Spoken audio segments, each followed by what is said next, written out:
25.0 3.2026, estamos no 5º ano e no 27º dia desde o início da invasão total. Sejam bem-vindos, eu lhes dou as boas-vindas ao relatório de situação. No relatório de hoje, analisaremos grandes ataques de ambos os lados e o avanço russo, principalmente em Liman. Porque lá foi relatado um ataque extremamente grande que novamente nos dá uma visão muito interessante sobre a nova ou, na verdade, uma tática russa já ultrapassada. Vamos analisar duas notícias interessantes sobre drones de ambos os lados.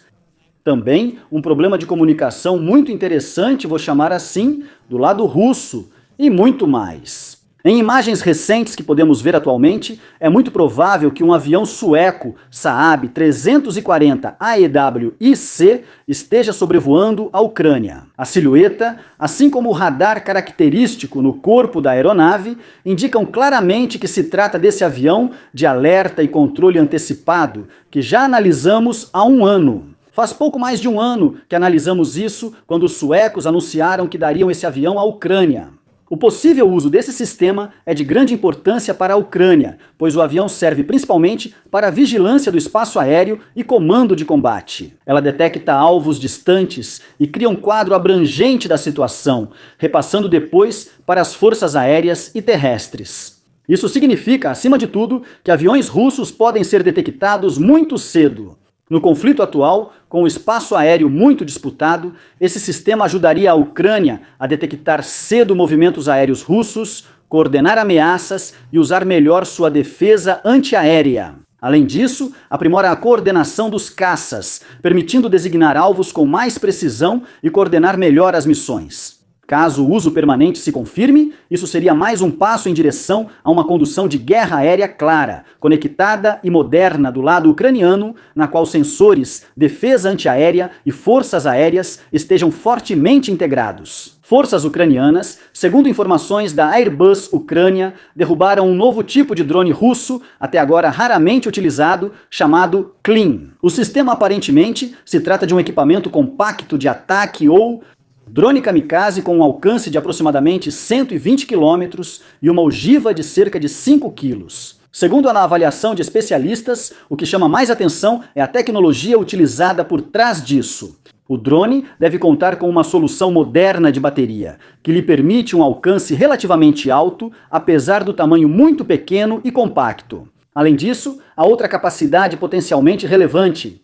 O especialista Flash acredita que a Klin é capaz de identificar e também atacar alvos de forma autônoma, ou seja, operar pelo menos parcialmente de maneira autônoma. Se isso for confirmado, dificultaria a defesa, pois esses sistemas são menos dependentes de conexão de rádio contínua ou de controle externo. A derrubada não representa só um sucesso tático, mas também permite analisar um novo drone russo. Isso também é uma outra guerra de pesquisa, uma guerra de tecnologias, uma guerra em que todos tentam sempre apresentar uma nova solução ou um novo tipo de drone, que substitua o antigo ou elimine algumas fraquezas. E o outro lado tenta exatamente a mesma coisa. E especialmente para as plataformas pouco conhecidas do lado russo, isso foi particularmente valioso para a Ucrânia, para adaptar as contramedidas mais rapidamente e poder repelir melhor futuras operações. Vamos continuar falando sobre drones. A munição vagante ucraniana Bulava apresentou em março uso crescente e resultados cada vez mais visíveis, assim como ocorreu antes com os drones FP2. Segundo os dados disponíveis, o uso atingiu um recorde até agora, o que indica que esse sistema já foi totalmente integrado à condução de combate ucraniana. Somente os acertos documentados deste mês incluem uma série de alvos de alto valor da defesa antiaérea russa. Entre eles estão também sistemas Buk M3, veículos de recarga Buk M2, Buk M1, Stradler 10-1 Tor M1 e, além disso, um veículo antiaéreo Zil-23. No entanto, o número real provavelmente é um pouco maior, já que, pela experiência, nem todas as operações são divulgadas publicamente. Além disso, chama muito para a atenção o fato de que a Bulava não é usada exclusivamente contra a defesa antiaérea. Durante o mês, ela foi usada contra vários alvos, indicando um papel tático amplo, similar ao dos drones kamikaze da época. E para ser sincero, isso não é nenhuma surpresa. Naquela época, se você olhar para a Bulava, vai ver por si mesmo que ela se parece com um drone kamikaze russo. E como você me conhece, quero dizer, eu costumo criticar bastante a tecnologia russa, mas sobre o drone kamikaze nunca falei mal, porque na minha opinião é realmente um drone muito bom e que sempre provou seu valor. A semelhança, é claro, não pode ser negada. Os ucranianos copiaram um dos sistemas mais eficazes do lado russo e não foi à toa. É exatamente por isso. É natural que eles copiem esses drones e usem um sistema similar como se vê. Ela segue com baixo custo, uso flexível e precisão para eliminar alvos de alto valor, como sistemas de defesa aérea. Os acertos do mês comprovam isso. O terceiro corpo do exército ucraniano relata boa defesa contra um dos maiores ataques russos da atual ofensiva anterior de 2026 no eixo Liman-Borova em 19 de março, ou seja, há 3 dias. Mas o relatório só foi publicado agora. Forças russas atacaram 7 direções ao mesmo tempo, segundo informações ucranianas. Foram utilizados mais de 500 soldados, cerca de 28 veículos blindados, além de 100 motocicletas, quadriciclos e buggies. Essa composição não é coincidência, mas reflete a atual doutrina de ataque russa. Mistura de elementos mecanizados clássicos e infantaria leve e móvel, projetada para atravessar o terreno rapidamente. Apesar dessa abordagem massiva, segundo informações ucranianas, o ataque foi completamente repelido. As posições ucranianas resistiram e as perdas russas teriam sido de aproximadamente 400 homens. Não foram fornecidas informações sobre as próprias perdas. Mesmo que esses números devam ser vistos com cautela, a dimensão mostra principalmente uma coisa: o ataque fracassou e foi extremamente custoso para o lado atacante. Esse avanço se encaixa no quadro maior da atual ofensiva russa em andamento. A Rússia pressiona vários pontos da linha de frente, principalmente em Donbás, para forçar avanços operacionais. No entanto, percebe-se também que estão recaindo novamente em um padrão já conhecido. Ataques massivos e coordenados, que dependem de força e velocidade, já não funcionam em guerras de drones. E justamente esse padrão já se mostrou problemático nas fases anteriores da guerra. Ataques assim impressionam pelo tamanho, mas têm a desvantagem de serem detectados cedo. Movimentações de grandes unidades, especialmente com veículos blindados, geram uma assinatura elevada, tanto visualmente quanto no âmbito da política de reconhecimento. A doutrina de ataque russa mostra que, nos últimos meses, ela foi mais bem sucedida com outros tipos de ataques do que com pequenos grupos de infiltração, por exemplo. Esses grupos costumam ter poucos soldados, movem-se a pé ou em veículos leves e exploram brechas na linha de frente, que não é totalmente ocupada por falta de pessoal e por seu comprimento. Se esses grupos conseguem avançar profundamente sem serem imediatamente detectados, eles conquistam posições valiosas, infiltram-se cada vez mais no território inimigo, podem se reagrupar lá e ocupar a área, tornando difícil expulsá-los depois. Mas, quando se faz um grande ataque, como estamos vendo aqui, vemos novamente o mesmo resultado que temos visto nos últimos anos. E é exatamente esse tipo de tática de guerra que trouxe à Rússia pequenos sucessos localizados repetidas vezes. Ou seja, aposta-se em pequenos grupos infiltrados em vez de grandes ataques, evitando detecção imediata. O ataque na região e sua doutrina contrastam claramente. Em vez de movimentos discretos e flexíveis, houve um grande avanço ofensivo em larga escala. O resultado mostra a fraqueza dessa abordagem no ambiente de combate atual. Altas perdas, nenhum avanço. Assim, confirma-se novamente um padrão central da guerra. Ataques grandes geralmente falham contra defesas preparadas e reconhecimento moderno, enquanto pequenas unidades, difíceis de detectar, são mais eficazes. A ofensiva russa da primavera está, assim, em um dilema. Por um lado, ela precisa de massa e pressão para alcançar efeitos operacionais. Por outro lado, é essa massa que torna seus movimentos visíveis e vulneráveis. Enquanto o clima de tensão persistir, a Rússia deve seguir com dificuldades para avanços decisivos, mesmo pressionando localmente em alguns momentos. Agora, um pouco de autopromoção. Trouxe algo especial para vocês. Nossas fotos em vidro estão em nova fase. Após o Patriot e o Leopard 2A6, agora temos também a Panzerhaubitze 2000 como foto em vidro de alta qualidade. Destaque para quem já celebrou esses projetos. Pedidos em grupo estão abertos a partir de agora até o final de abril. Depois disso, a próxima chance será só no final do ano. Então, não deixem de dar uma olhada nessa peça incrível. O link está, como sempre, na descrição do vídeo em nerdbases.com.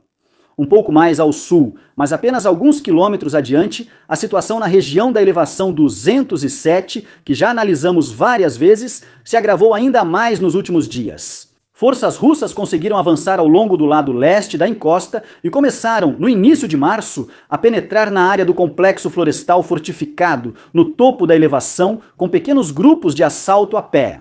Atualmente, combates intensos continuam ali pelo controle desse terreno-chave. Paralelamente, a 88ª Brigada de Fuzileiros Motorizados realizou ataques de apoio na borda sudeste da elevação. Com isso, as unidades russas conseguiram impedir o avanço até as extremidades nordeste da floresta fortificada. Avançar e se estabelecer ali, tudo isso está marcado no mapa de situação. No geral, isso indica que a ofensiva da Terceira Russa, em andamento desde fevereiro, exército neste setor está entrando em uma fase decisiva. As forças russas aparentemente estão prestes a forçar as unidades ucranianas a recuar de sua linha mantida desde dezembro de 2025, especialmente na colina 207, que é extremamente bem defendida. Se eles perderem isso, será um grande problema nessa área. Uma retirada assim faria as forças ucranianas recuarem para a primeira linha principal de defesa a leste de Sloviansk, perto de Brova. Com isso, Sloviansk ficaria ao alcance da artilharia russa, o que, claro, seria um passo operacionalmente significativo para o lado russo. O que vemos aqui no mapa da situação? Vou dar um zoom para fora. Vemos que Sloviansk não está mais tão distante assim.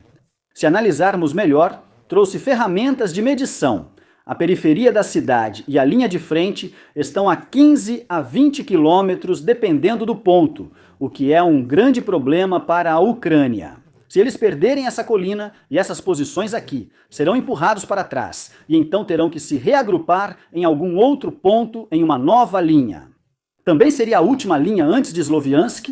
O curioso é que o terceiro exército russo atacante, formado principalmente por unidades da antiga LNR e com baixo poder de combate, consegue avançar. O fator decisivo aqui parece ser menos a força dos atacantes e mais a fraqueza numérica dos defensores ucranianos. As principais unidades de combate, especialmente a 54ª Brigada Mecanizada e a 10ª, a Brigada de Assalto de Montanha, segundo relatos, conta com cerca de 30 a 40% de sua força total prevista. Ou seja, eles nem sequer estão com o efetivo completo. Normalmente, essas unidades já teriam saído da linha de frente para reabastecimento. A escassez de pessoal é ainda mais destacada pelo fato de que, para reforço, até mesmo unidades como o 7º 18º Batalhão Independente de Treinamento de Motoristas foram transferidas para a zona de combate. Um claro indicativo da situação extremamente tensa de pessoal dentro do grupo de combate Solidar e das Forças Armadas Ucranianas como um todo. Assim, fica claro aqui um ponto importante. Não é a qualidade da ofensiva russa, mas sim o esgotamento ou a falta de pessoal na defesa ucraniana que pode ser decisivo para determinar se este setor da frente poderá ser mantido ou não. Agora, há mais detalhes sobre a derrubada do helicóptero russo Ka-50 em Pokrovsk, que colocam o incidente sob uma nova perspectiva. Para todos que não ficaram sabendo, o helicóptero de combate foi abatido por um drone FV, um incidente que, a princípio, parecia quase um golpe de sorte. Novas informações mostram, no entanto, que houve uma preparação mais longa e direcionada antes disso. Segundo o comandante do batalhão ucraniano Predador para Combates, o helicóptero ou suas rotas de voo foram observadas e analisadas por cerca de 1 mês e meio. Durante esse período, houve várias tentativas de interceptar o Ka-50 incluindo uma falha em que o drone errou o alvo por apenas alguns metros. Eles dizem que foram cerca de 2 metros.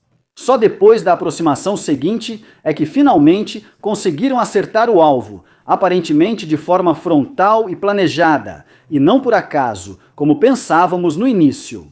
Isso destaca 2 pontos. Essas derrubadas parecem espetaculares e espontâneas, mas são fruto de reconhecimento, identificação de padrões e repetidas tentativas. Especialmente com alvos difíceis de combater, como helicópteros, que se movem rapidamente e geralmente operam protegidos, um sucesso desses é praticamente impossível sem preparação sistemática, a menos que seja um golpe de sorte absoluto. O uso de um drone FPV, controlado por fibra óptica, também desempenha um papel crucial, pois é menos suscetível a interferências eletrônicas e pode ser utilizado mesmo em ambientes altamente disputados. E o segundo ponto é que, se os ucranianos já tentaram isso várias vezes antes e os russos não fizeram nada a respeito, isso também indica que os ataques anteriores que foram percebidos simplesmente não tiveram nenhuma reação.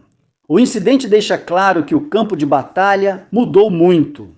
Sistemas complexos e caros, como o K-52, podem ser neutralizados por meios simples, se houver planejamento, timing e reconhecimento adequados. Isso parece mais fácil do que é, pois em um abate assim é preciso habilidade e um pouco de sorte.